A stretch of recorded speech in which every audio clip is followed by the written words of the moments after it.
Di video kali ini gue pengen unboxing sebuah gimbal smartphone yang masih baru banget dan membawa teknologi yang menurut gue bakal cukup menarik. Kira-kira seperti apa? Kita intro dulu.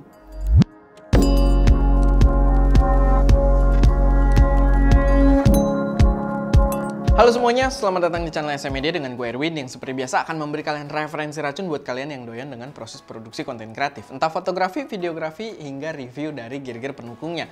So, kalau kalian tertarik dengan konten-konten tersebut, nggak perlu ragu, langsung aja subscribe dan aktifin tombol notifikasinya. Biar nggak ketinggalan update-update terbaru dari kita.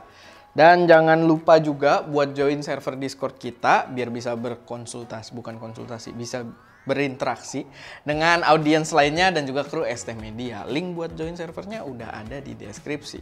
Oke, kali ini gue pengen unboxing sebuah gimbal smartphone yang masih fresh banget, baru banget launching, masih anget. Ini adalah DJI Osmo Mobile 5. Tapi balik lagi gue ingetin, ini adalah video unboxing. Jadi di sini gua masih unboxing dan sedikit impresi aja, nggak bener-bener review full. Nanti video review fullnya bakal ada lagi, tapi di sini kita bakal ngerasain unboxingnya aja gitu, biar dapat momentumnya. Dan ya kita lihat dulu produknya seperti ini. Sebenarnya kotaknya agak lebih kecil ya dari yang Osmo Mobile 4. Cuma Osmo Mobile 4 sendiri gua nggak nyobain. Jadi di tahun lalu itu Osmo Mobile 4 gua nggak nyobain. Jadi kita skip langsung ke Osmo Mobile 5. Tapi yang gua lihat Osmo Mobile 4 itu kardusnya kayaknya agak lebih lebar gitu. Atau mungkin ada paketan-paketan tertentu, gua nggak tahu. Tapi di sini kardusnya cukup simple. Lalu ya ini di sisi belakangnya ada beberapa fitur juga. Nah, yang gua suka di Osmo Mobile 4 itu dia membawa tipe holder yang sistemnya magnetik, yang bikin gampang banget buat dilepas pasang. Begitu juga nggak harus pakai holder, bisa juga pakai kayak magnetnya ditempel ke HP kita dan bisa sistem lepas pasang dengan gampang. Dan itu gue rasa masih dibawa di sini dan gue pengen nyobain itu gitu. Itu salah satu yang belum gue cobain. Sama yang gue lihat sih kayaknya selling point utama, salah satu selling point utama di sini adalah ya dia masih membawa fitur yang kayak kemarin, tapi dia bisa extension rod gini, bisa dipanjangin gitu. Nanti kita akan lihat first impression dulu aja. Oke, kita akan buka.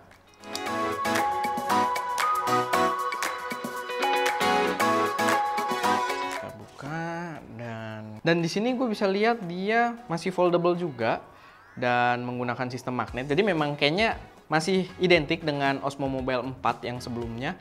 Cuman di sini dia punya extension rod tadi. Sama paling ada update-update secara digitalnya aja yang bakal kita cobain lebih lanjut di bagian reviewnya. Ini kita unboxing dan impression aja. Itu gimbalnya simple, kalian bisa lihat di situ.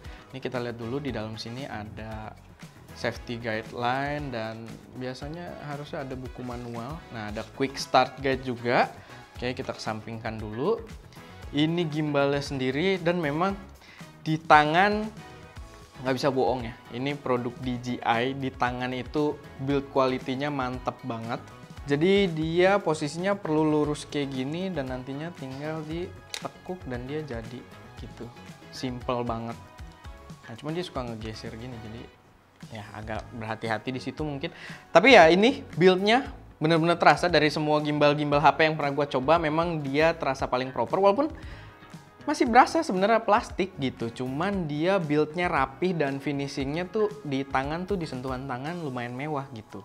Nggak berasa murahan atau nggak berasa kopong juga, kepadatannya lumayan padat gitu dirasa di tangan.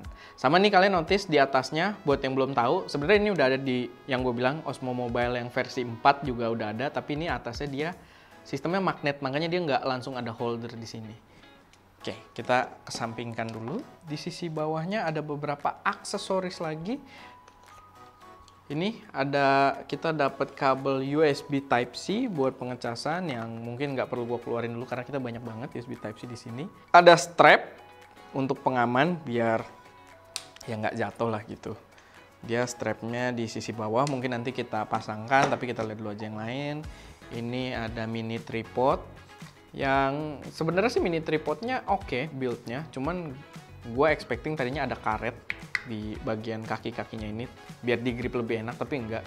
Dia cuman finish biasa aja, finish ya layak finish, ya kayak finishing dari body gimbalnya juga gitu. Jadi dipegangnya sebenarnya sih lebih oke kalau dilapisin soft touch gitu ya.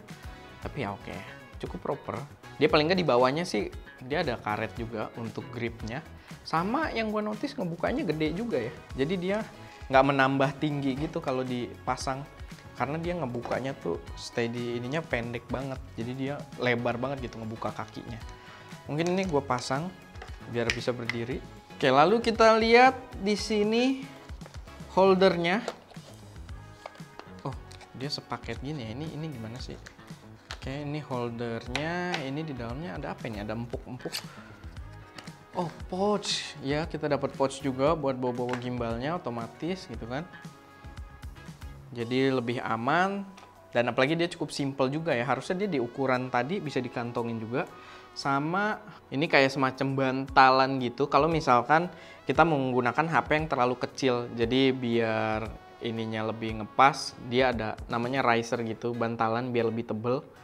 Jadi kalau pakai HP-HP yang tipis banget mungkin membutuhkan ini. Nih fungsinya kalian bisa lihat sendiri tuh ya di situ.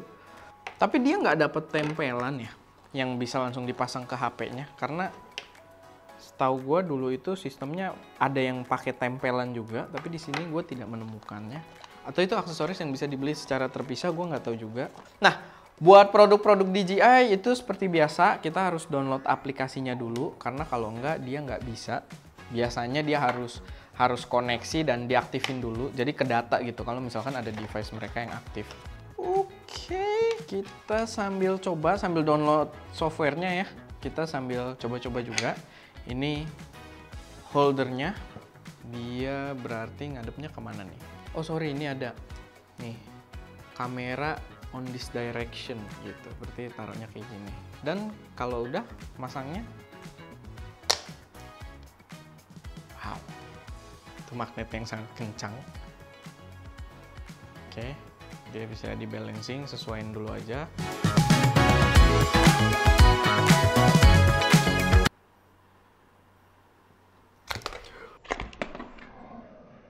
Mungkin untuk ngasih lihat sistemnya aja nih, kalian bisa lihat. Dia ketika kita mau lipat gitu, mau taruh, HP-nya bisa kita cabut. Jadi dia magnet doang, sistemnya HP-nya bisa kita pegang. Kalau nanti kita shoot lagi, holdernya nggak perlu kita lepas karena dia cukup tipis juga ya. Holdernya nih kalian bisa lihat dari atas. Holdernya cukup tipis juga. Dan ketika kita mau pakai lagi, udah tinggal dipasang aja. Cuman pastiin kalau kepasang dengan bener gitu, cut out-nya bener. Kita coba nyalain kali ya, tanpa softwarenya dulu. Tapi harusnya sih, setahu gue biasanya produk DJI itu nggak bisa, harus connect dulu. Dia bisa. Oke, ini menarik karena ketika dinyalain, orientasi dia itu vertikal ya. Orientasi utamanya tuh vertikal gitu, nggak langsung landscape. Mungkin karena itu memang lebih common juga sekarang dipakai di konten-konten Instagram atau TikTok dan lain sebagainya. Coba gue pencet tombol-tombol di sini, apakah sudah ada yang oke, udah bisa dikontrol. Oke, buat kontrol seperti biasa ada joystick. Joysticknya juga kerasa proper banget buat gimbal HP ya. Ini kayaknya cukup awet nih joysticknya yang gue rasain nih, kalian bisa lihat joysticknya ada di sini. Buat gerak-gerakin enak banget. Lalu ada trigger juga di sisi depannya, tuh dari kamera itu kalian bisa lihat. Ya nanti kita akan tes lebih lanjut juga di reviewnya lah. Ini kita tes dulu yang dia bisa dipanjangin. Wah, panjang juga ternyata. Oh, oke, dia nggak bisa nengok full gini, jadi dia di sininya ada. Dari situnya ternyata. Jadi gue tadi berusaha untuk nengokin dia mentok, nggak bisa. Tapi dari sininya ternyata ada buat titik tekukannya gitu. Oke, kita tes video aja kali ya, tanpa DJI app-nya dulu. Mungkin nanti yang pakai DJI Mimo app-nya untuk di reviewnya aja. Dan ya, ini dia buat vlogging. Gua rasa asik karena ini panjang banget ya. By the way, kalau kalian lihat dari kamera itu, ini gue megang di tripodnya, lalu ini gimbalnya, lalu ini extension rodnya lebih panjang lagi. Dan gue rasa bisa mengambil angle yang menarik gitu. Ya mungkin kalian silahkan lihat footage dari HP gue juga gitu kan. Ini bisa jadi angle yang jauh dan kalau kita bawa jalan misalkan, ini gue rasa bakal menarik banget gitu. Tapi ya mungkin itu aja buat sekarang untuk impresi serta unboxingnya. Nanti lebih jauhnya gue akan bikinin video reviewnya. Silahkan kalian tunggu aja. Karena harusnya nggak lama dari video ini tayang, gue merasa gimbal ini akan sangat menarik juga. Oke, paling segitu aja buat video kali ini. Terima kasih sudah menonton. Semoga bisa memberi gambaran yang cukup jelas dan bisa ngetis ke kalian kalau gimbal ini bakal cukup menarik. Jadi jangan sampai ketinggalan buat nonton reviewnya juga. Oke, itu aja. Kalau misalkan ada koreksi, saran, atau pertanyaan, silahkan taruh aja semuanya di kolom komentar. Atau kalian punya ide, bang, tes untuk penggunaan apa, tes kayak gimana, silahkan taruh aja semuanya di kolom komentar. Biar nanti bisa gue sambil tes juga gitu. Kalau misalkan video ini tayang sebelum gue syuting reviewnya. Dan kayak biasa, jangan lupa buat like video ini kalau kalian suka, share ke teman-teman kalian yang mungkin tertarik, dan pastinya subscribe ke channel SMD untuk support kami terus memberi konten yang lebih berkualitas dan bermanfaat yang bisa mendatang. Itu aja, gue Erwin, di belakang kamera ada Ska, dan jangan lupa untuk berkarya.